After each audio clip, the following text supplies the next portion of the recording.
السلام عليكم ورحمة الله وبركاته. الفاتحة. أعوذ بالله من الشيطان الرجيم. بسم الله الرحمن الرحيم. إياك نعبد وإياك نستعين اهدنا الصراط المستقيم صراط الذين أنعمت عليهم غير المغضوب عليهم. الحمد لله رب العالمين والصلاة والسلام على أشرف الأنبياء والمرسلين وعلى آله وأصحابه أجمعين. قال رب اشرح لي صدري ويسر لي أمري واحلل عقدة من لساني يفقهوا قولي. سبحانك لا علم لنا إلا ما علمتنا إنك أنت العليم الحكيم ولا حول ولا قوة إلا بالله العلي العظيم. اللهم لا سهل إلا ما جعلته سهلا وأنت تجعل الحزن والصعب إذا شئت سهلا يا رب العالمين. أما بعد. Alhamdulillah, malam ini kita sambung kajian hadis 40, iaitu pada hadis yang ke-29 pada muka surat 388. Tajuk malamnya itu berkaitan dengan pintu-pintu kebajikan. Di dalam riwayat Ibnu Majah, yaitu pintu-pintu syurga. Jadi dalam riwayat lain, riwayat Ibnu Majah, dia menyebut pintu-pintu syurga, abwabul jannah. Dalam hadis yang kita baca ni, abwabul khair. Disebut oleh Nabi kita, ala adulluka ala abwabil khair. Tidakkah aku akan tunjukkan kamu pintu-pintu kebaikan ataupun pintu-pintu kebajikan al-khair. Manakala dalam riwayat Ibnu Majah, abwabul jannah, pintu-pintu syurga.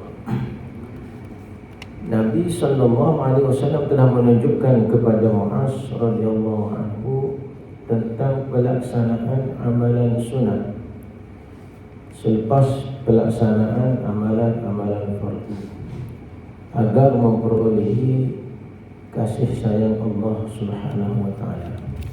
Jadi dalam hadis ini yang kita bincang sebelum ini, Nabi SAW memberi jawapan, memberitahu kepada Muaz bin Jabal keutamaan melaksanakan ibadat fardu seperti solat.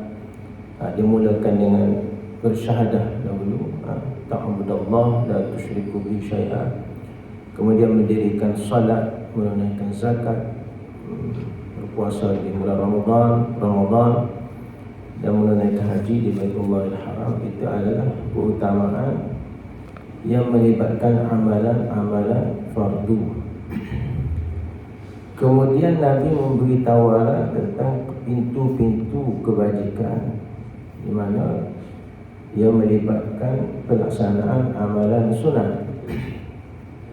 Di situ beliau mempunyai objektif matlamat untuk mendapat dan memperolehi kasih sayang Allah SWT. Hubbullah, adalah kasih sayang Allah Subhanahu wa ta'ala daripada Rasulullah SAW, daripada Tuhannya, daripada Rabb Tuhannya, yakni Allah Subhanahu wa ta'ala, Tuhannya Azza wa Jalla. Hadis Al-Qudsi, yakni Al-Qudsi. Sabda Baginda sallallahu alaihi wasallam, "Wa ma taqarraba ilayya 'abdi bi syai'in ahabba ilayya mimma aftaradtuhu 'alayhi wa la yazalu 'abdi yataqarrabu ilayya bin nawafil hatta uhibbahu." Maksudnya, dan tidaklah seorang hamba-Ku itu mendekatkan dirinya kepadaku, yang kita sebut sebagai taqarrub ila Allah, mendekatkan diri kepadaku, yakni kepada Allah SWT, dengan sesuatu yang paling ku cintai, yang paling ku sukai, kecuali dengan amalan-amalan yang telah aku fardukan ke atasnya.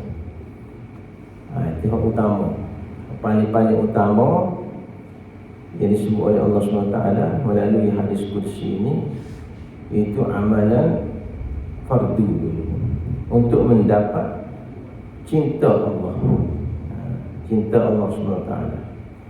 Dan berterusanlah hamba-Ku mendekatkan dirinya, yakni bertaqarrub kepada Allah Ta'ala kepadaku, yakni Allah Ta'ala dengan amalan-amalan sunat, yakni an-nawafil.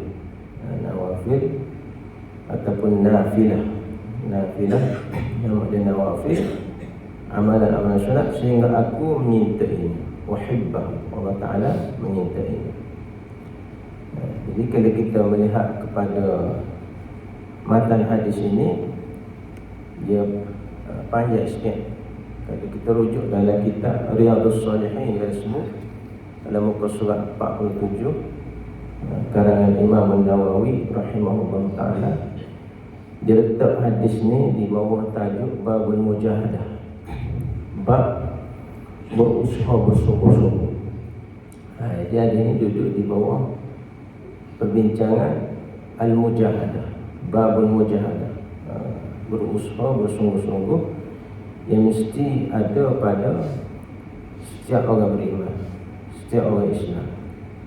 Jadi dia letak hadis ni, sebenarnya hadis ni diriwayatkan oleh Abu Hurairah. An Abi Hurairah qala Rasulullah sallallahu alaihi wasallam, inna Allah ta'ala qala man 'ada li waliyan faqad adhantuhu bil harbi wa ma taqarraba ilayya 'abdi bi shay'in ahabba ilayya mimma aftaradtu alayhi wa ma yazalu 'abdi yataqarrabu ilayya bin nawafil hatta uhibbahu fa idza ahbabtuhu kuntu sam'ahu alladhi yasma'u bihi wa basarahu alladhi yabsiru bihi wa yadahu allati yabtishu bihi wa rijluhu allati yamshi biha wa in sa'alani a'taytuhu wa in ista'azani la'u'izannahu. Rawahu Bukhari. Hadis ini diriwayatkan oleh Bukhari, hadis sahih. Hadis dia ni hadis qudsi daripada Abu Hurairah telah berkata, Rasulullah telah bersabda, inna Allah Ta'ala qala, Allah Ta'ala berfirman, man 'ada li waliyan, barang siapa yang memusuhi waliku, faqad adantuhu bil harbi, maka aku mengizinkannya dengan peperangan. Jadi di situ menunjukkan bahawa kasih dan sayangnya Allah Ta'ala kepada hamba dia yang diberi gelar sebagai wali Allah Ta'ala. Wali Allah Ta'ala di sini sebenarnya orang beriman, al-mu'min. Orang yang beriman itu adalah waliullah. Ada dalam Al-Quran Al-Karim, Allah Ta'ala ada sebut berhubung dengan siapa itu wali Allah di sini. Tidak seperti yang kita pahami ataupun dipahami oleh kebanyakan orang lah. Allah Ta'ala kata dalam satu ayat, ala inna awliya Allah la khawfun alaihim wa la hum yahzanun. Ketahuilah bahawa wali-wali Allah Ta'ala itu, ia tiada kebimbangan sedikit pun dalam hati mereka, dan juga tiada sifat duka cita. Siapa mereka itu? Iaitu alladzina amanu, orang yang beriman. Wali Allah itu ialah orang yang beriman. Alladzina amanu wa kanu yattaqun, serta mereka itu sentiasa bertakwa kepada Allah Ta'ala. Maknanya kalau ikut pentarifan ini, kalau kita termasuk dalam golongan beriman, kita adalah wali Allah Ta'ala. Ini orang yang hampir dengan Allah Ta'ala. Orang yang hampir, perkataan wali itu sendiri bermakna dekat, hampir, bermakna penolong. Maka orang yang paling hampir dengan Allah Ta'ala disebut waliullah, yang mereka itu ialah orang beriman. Alladzina amanu wa kanu yattaqun. Orang yang beriman, yang mereka itu senantiasa bertakwa kepada Allah Ta'ala. Yang dipahami oleh sebahagian kita, tu wali itu lain. Betul? Wali ni tu pakai selipar, baju serebel, pion, cuma celoteh, musuh bangga, baju soyok, dia gambar gitu. Sebenarnya gambar gitu, gambar yang negatif. Sedangkan Allah Ta'ala nak suruh orang beriman, orang bertakwa, orang Islam ni semak, bersih, kemah. Jadi dia faham lagu lain. Dia faham wali itu berserabah. Misal dia tak rutin, janggut tak kerak. Boleh hidung tu gigi tak gosok kuning. Tak pakai selipar. Kereta tak naik, jalan kaki ada dia kata. Ni wali Allah dia kata. Jadi kita memang orang gila kata. Jadi berlawan dia dengan apa yang dikehendaki Allah SWT. Sedangkan dalam hadis-hadis banyak disebut innallaha jamilun yuhibbul jamal. Allah Taala itu sendiri cantik, comel dah dia suka kecantikan. Tapi orang nak beramal ni kalau tak ada musik, tak ada musik nak beramal kerana. Ya. Apa tu? Kita lah. Mursyid ni maknanya guru lah. Guru. Kena ada guru. Jadi ada ajar kita baru kita boleh buat. Jadi kepahaman waliullah di situ terlalu maknanya orang panggil mitos. Tidak berpijak di bumi nyata. Sepatutnya kita sendiri pun mungkin di kalangan kita ni apabila beriman kita adalah wali Allah. Wali Allah Ta'ala. Nabi sebut di sini man ada li waliyan faqad adantu bil haq.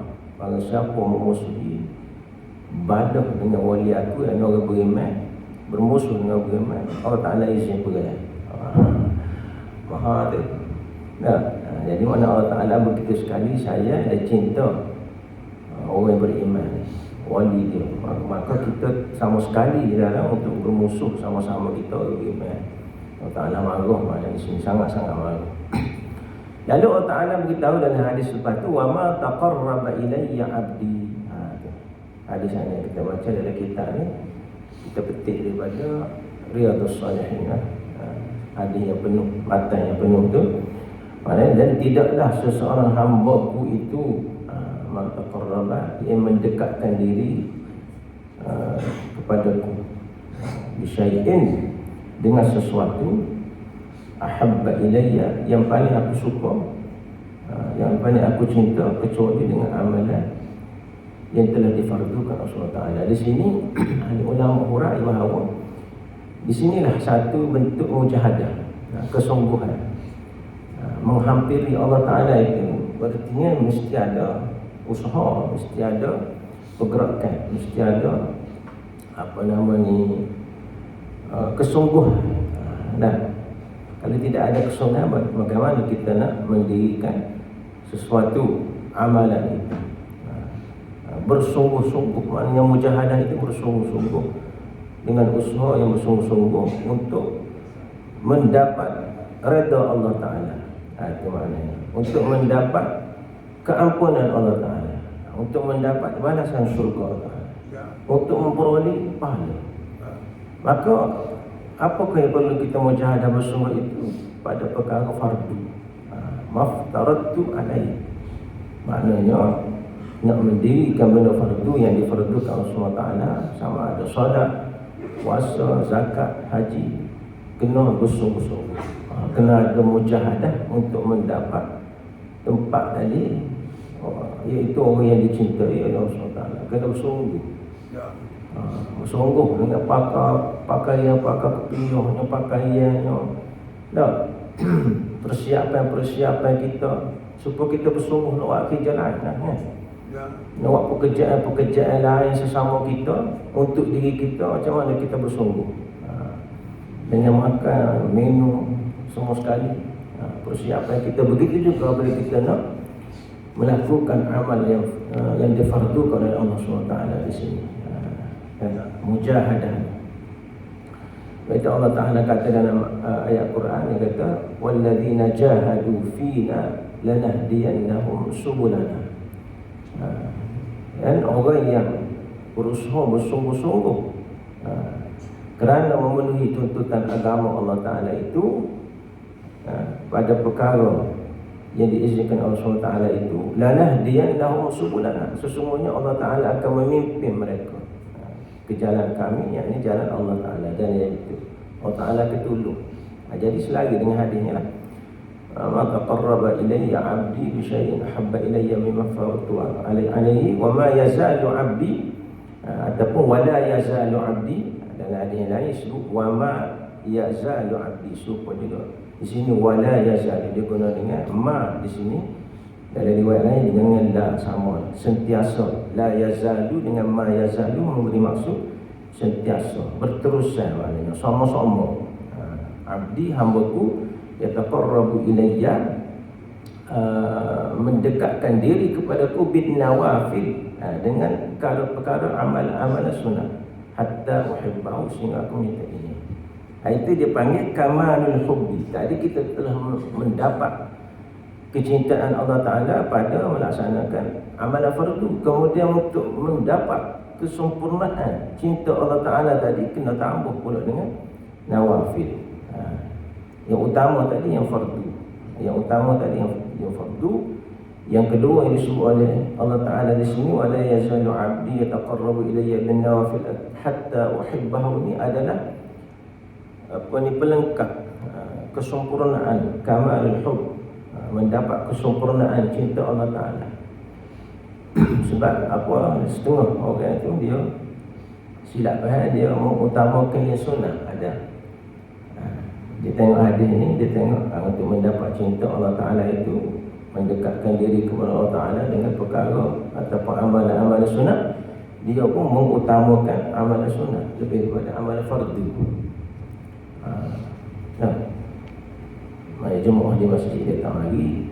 Tapi kalau benda lain dah, kalau buat majlis lain, contohnya sembahyang hajat ke apa-apalah, dia sungguh. Baru ni bulan puasa sunat awal, sungguh tak tinggal. 30 hari tak tinggal, sungguhnya. Sembahyang sunat hari raya, penuh masjid lah. Sembahyang fardu, ni lah kita dah tengok hari-hari lah, masjid kita ni tidak ada kesungguhan, tidak ada mujahadah. Sebenarnya di sinilah untuk mendapat kecintaan Allah SWT. Hak sunat tu kamalul hubb, untuk mendapat kesempurnaan cinta Allah Subhanahu wa taala. Sambungan hadis dia lagi, fa idza ahbabtuhu, Allah Taala kata apabila aku cinta kepadanya, Allah Taala suka kepada kita, sayang kepada kita, cinta kepada kita disebabkan kita ada mujahadah tadi, sungguh tadi. Sembahyang kita tu sungguh fardu tadi, dan kita tambah pula sunnah tadi. Allah Ta'ala kata kuntu sam'ahu alladhi yasma'u bihi, maka aku akan jadi pendengarannya yang mendengar. Jangan silap sini, bukan maknanya telinga Allah bagi telinga kita ni. Ni silap dia ni paragraf. Kuntu sam'ahu alladhi yasma'u bihi wa basarahu alladhi yubsiru bihi, dan aku akan jadi penglihatannya yang dia melihat dengannya. Wa yadahu allati yabtishu biha, dan tangannya yang dia pegang dengannya. Wa rijlahu allati yamshi biha, dan kakinya yang dia berjalan dengannya. Bukan Allah Ta'ala kaki tempat dia tidak, bukan kaki Allah tidak, tangan Allah tidak tu. Yang silap wa in sa'alani a'taituhu, dan jika dia memohon sesuatu hajat kepadaku, a'taitu, aku beri kepadanya. Dia jadi kekasih Allah, semua dia beri. Wala in ista'adani la'u'idhannahu, dan sekiranya dia memohon perlindungan denganku, nescaya aku beri perlindungan kepadanya. Di sini dia memberi maksud apa? Dia memberi maksud pertolongan Allah, perbantuan Allah, pertolongan Allah, hidayah Allah. Hak kita bicara minggu lepas, taufik dan hidayah Allah itu sebenarnya. Bagaimana yang kita kata di situ, pendengaran Allah Ta'ala akan jaga pendengaran kita. Apabila pendengaran Allah Ta'ala, dia tak dengar benda manusia lah. Dia akan beri peluang, kemudahan telinga kita sana untuk mendengar benda-benda yang molek.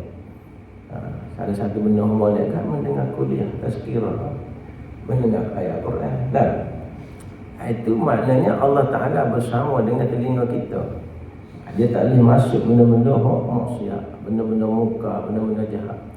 Tapi kalau bunyi tazkirah ke kuliah, kau tak boleh dengar, kena ingat lagi. Kena ingat. Mana telinga kita tu telinga Allah ke telinga syaitan? Dah. Sebab lawan waliullah aduwullah. Lawan wali Allah ialah musuh Allah. Musuh Allah ni salah satunya syaitan. Syaitan tu aduwullah. Dah.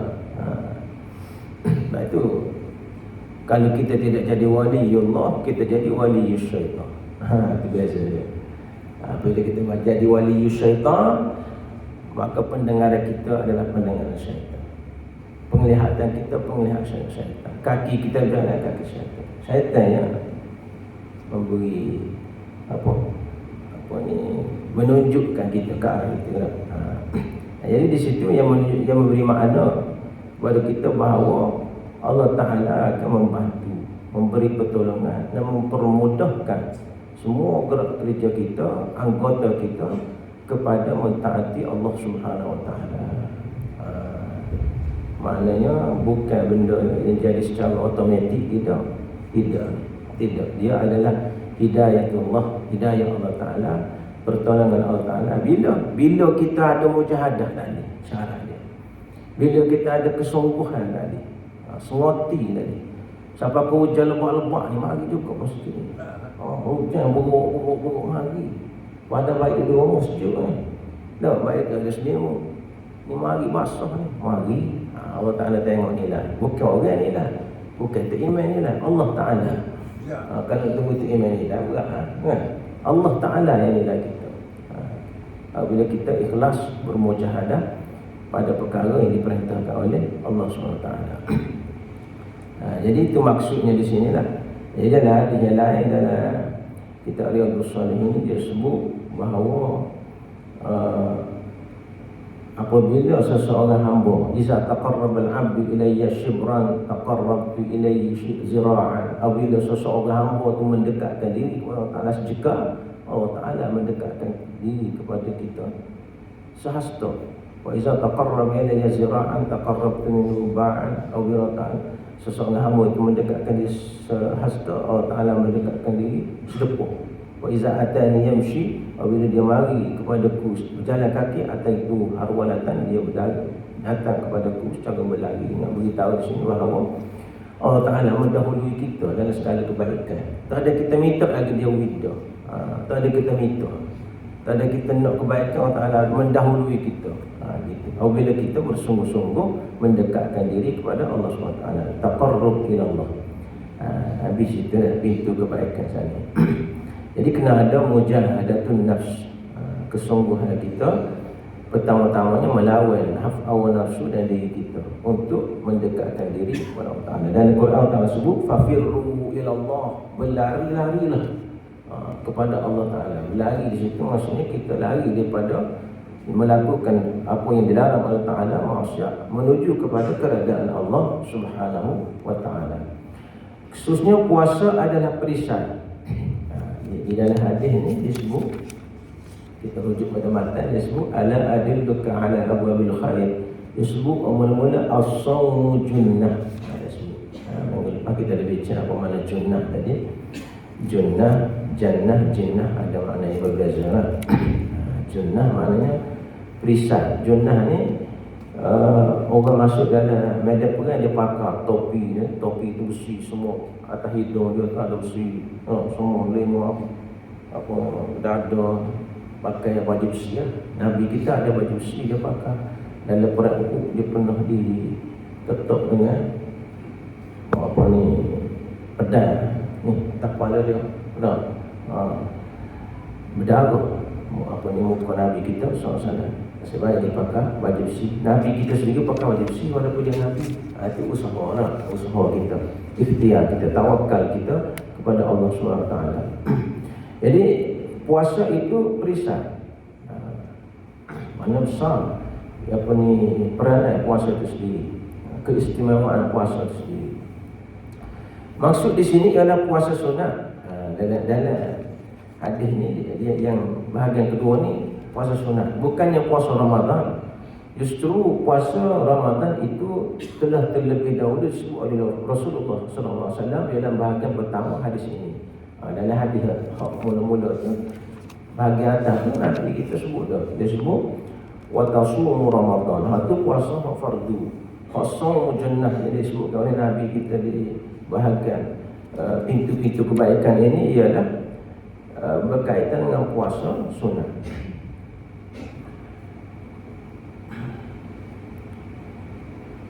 Puasa adalah pemelihara dari api neraka di alam akhirat. Kerana seorang Muslim itu sewaktu berpuasa mereka menahan diri dari tuntutan syahwat semata-mata untuk mentaati perintah Allah SWT. Dengan ini boleh membiasakan diri mereka untuk menjaga batasan-batasan Allah dan beriltizam dengannya dan mendekatkan dirinya kepada takwa dengan melaksanakan apa yang diperintah oleh Allah SWT dan meninggalkan apa yang dilarang olehnya. Maknanya dalam puasa itu sendiri ada konsep takwa. Takwa yang bermakna imtithal awamirillah wa ijtinabu nawahihi, mendengar apa yang melaksanakan apa yang diperintah dan meninggalkan apa yang dilarang. Itu ada dalam puasa sana. Konsep takwa. Sebenarnya semua amalan yang diperuntukkan SWT, ibadat yang diperuntukkan SWT itu ada konsep takwa sebagai satu latihan tarbiyah kepada diri kita supaya di luar Ramadan sana ataupun dalam kehidupan seharian kita boleh membiasakan diri kita untuk taat kepada Allah Ta'ala. Makna seolahnya kalau puasa kena berlapar, kena berdahaga, kena patai banyak benda tu boleh kita buat, maka benda di luar daripada puasa lain-lain yang Allah Ta'ala larang boleh kena tinggal, biar boleh tinggal gitu. Satu latihan, satu tarbiyah daripada Allah Subhanahu Wa Ta'ala. Selain daripada yang kita sebut sebagai pendidikan jiwa, kerohanian kita. Sebab jiwa kita ni dia jadi keras ataupun dia jadi liar apabila tidak dibentuk, tidak dididik, maka salah satu cara untuk membentuk jiwa kita Allah Ta'ala waktu puasa melaparkan nafsu kita, melaparkan diri kita sehingga tubuh badan kita jadi lemah. Waktu yang sama nafsu pun jadi lemah. Bila lemah, waktu tu kita boleh suruh dia buat apa saja kita. Sebagaimana yang kita bincang sebelum ni, Imam Ghazali kata apa ni, nafsu kita tu macam kuda liar lah. Macam kuda liar. Dia kata kuda liar ni kita nak naik dia tak boleh. Dia liar, dia main liar susah. Kita pelapar dia. Sehingga dia lapar, dia letih, kita boleh pegang tekuk dia, boleh naik. Waktu tu kita boleh guna kuda liar tu nak pergi mana ikut suruh kita. Kita boleh arah dia. Sebelum ni kan dia punya, dia gagah, dia ada tenaga, dia lompat, dia mari, kita dia ikut dia. Dia lari kita. Kuasa badan lagi. Sehingga kita buat benda yang dilarang oleh Allah SWT. Tapi apabila kuda ni lapar, jinak, kita boleh naik gosok dia, kita boleh guna dia. Begitu juga nafsu disebut oleh Imam Ghazali. Allah Ta'ala buat mari puasa tu nak suruh menemukan nafsu syahwat kita sehingga kita boleh guna nafsu itu untuk perkara yang membawa kepada ketaatan kepada Allah Subhanahu Wa Ta'ala. Sebagaimana menahan diri dari syahwat itu melemahkan kekuatan syahwat. Ini berkaitan dengan puasa ni lah yang ada pada diri seorang insan. Lantaran itu syahwatnya tidak boleh menguasainya. Syahwat kita, nafsu kita tu yang menguasai kita sebab dia gatuh, sebab dia kuat.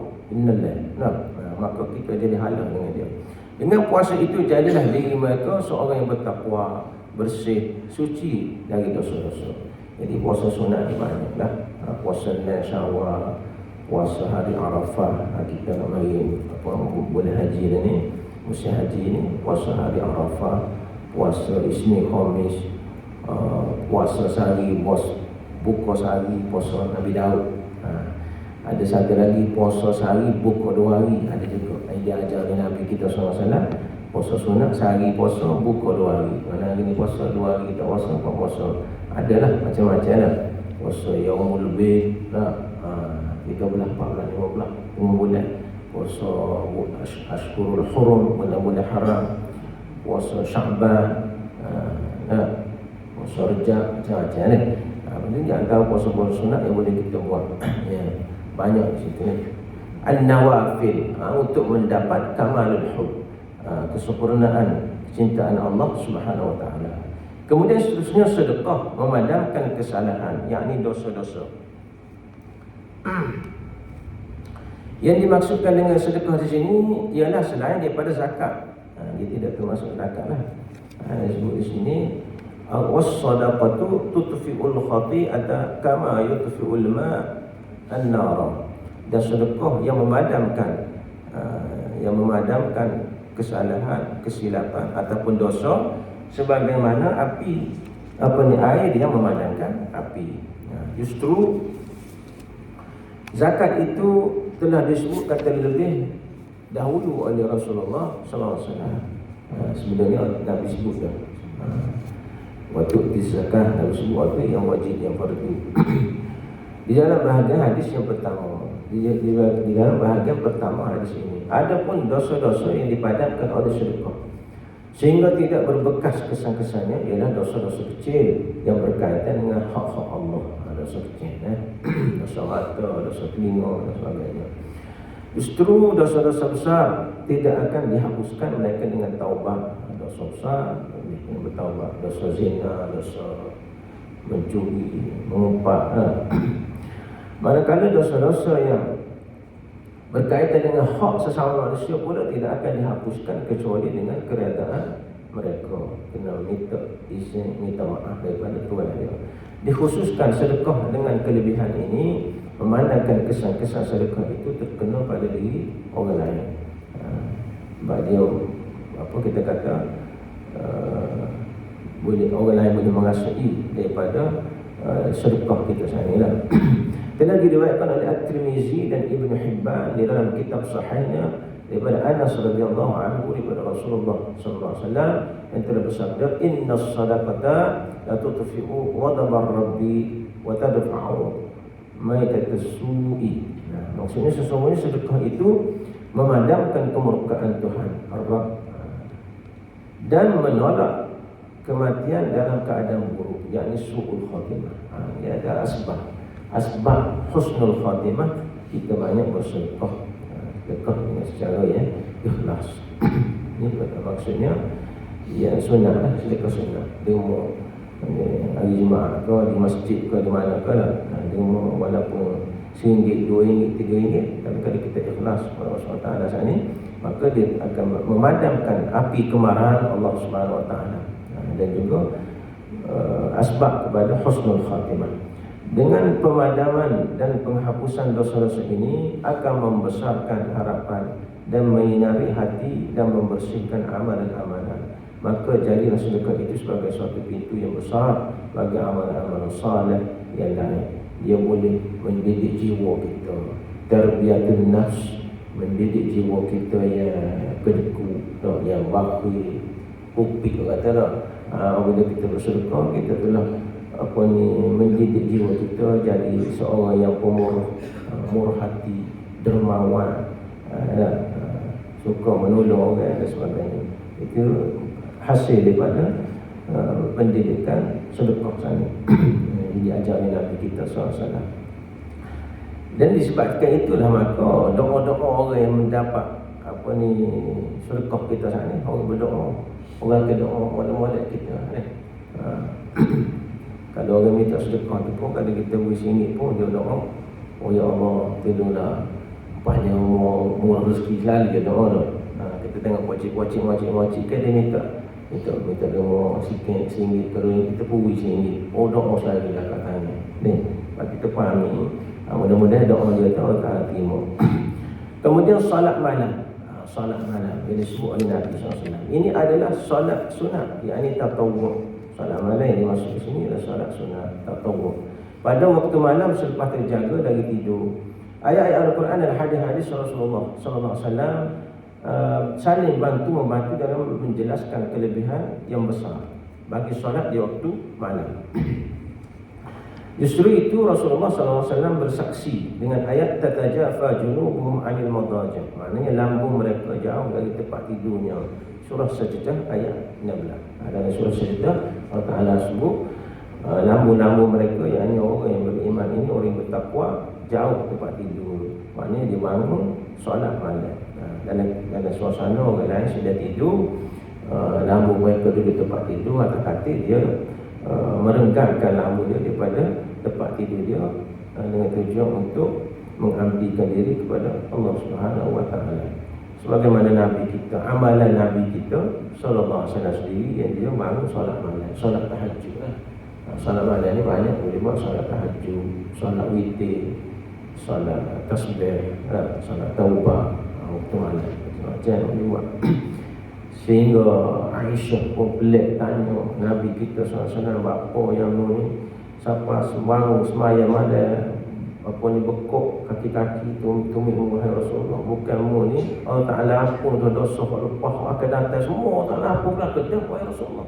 Nabi jawab, afala aku abdan syakura, tidakkah aku ni jadi hamba yang bersyukur, berterima kasih Allah Ta'ala. Biarlah Allah Ta'ala ampun dosa, tapi menunjukkan Nabi kita ni hamba yang bersyukur kepada Allah Subhanahu Wa Ta'ala. Bangun solat malam dulu. Jadi kalau setara Nabi kita SAW Allah Ta'ala ampun dah, kau lepas kau akan datang dosa dia, kita ni kau tak tahu mana lebih daripada Nabi. Kita kena mujahadah, cuba latih diri kita bangun. Sekurang-kurangnya kalau subuh tu pukul 5, Nabi 5:42, 43 lah, 41. Bangun awal 5 suku dah lagi, 5:20 dah lagi, 2 rakaat tahajud, 3 rakaat witir, ataupun malah kat 2 rakaat tahajud, 1 rakaat witir. Apa doa semalam tahajud? Apa doa? Bangun tiap-tiap malam. Mudah-mudahan kita jadi hamba yang bersyukur, dan Allah Ta'ala akan ampunkan dosa kita, dan boleh jadi asbab seseorang Allah akan beri rahmat, kasih sayang dia, dan menjadi asbab kita dimasuk ke syurga oleh Allah SWT. Bangun malam yang mana orang lain tak tengok, tak tahu. Kecuali kita bagi cerita ke orang di kedai kopi. Kalau kita tak cerita, orang tak tahu. Kita dengan Allah Ta'ala. Seperti mana kita puasa, orang pun tak tahu. Kita puasa, kita lapar dah tu, kita ke solat malam ni kelak keluar, ayat itik pun tak tahu kita bangun. Sokong kan? Maka besar pahala di sisi Allah Ta'ala.